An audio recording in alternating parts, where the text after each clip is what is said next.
It was late, and a bone-chilling fog rolled over the empty stretches of Route 73, a two-lane road that cut through dense pine forest. Martin Carver, a long-haul truck driver, gripped the wheel of his rig as the headlights pierced through the cold mist, creating a ghostly halo around him. The radio crackled with static, the familiar voice of a late-night DJ playing in the background, trying to fight the eerie silence that surrounded him. He was alone, or so he thought. The first sign of something amiss came when he noticed a shadow darting across the road in his periphery.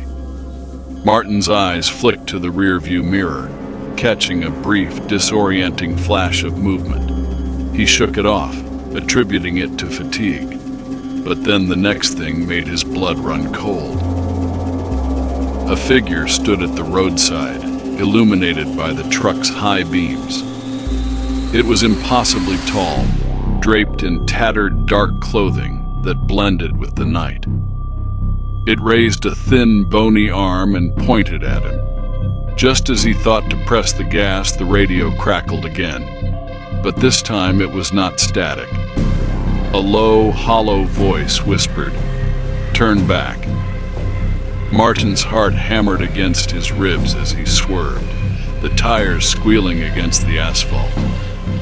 The road ahead seemed to twist and stretch, the trees lining the highway seeming to lean in, as if watching.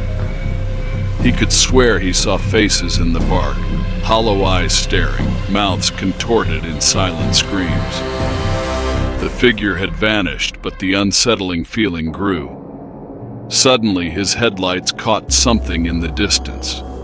A pair of eyes, glowing like embers, watching him from the woods.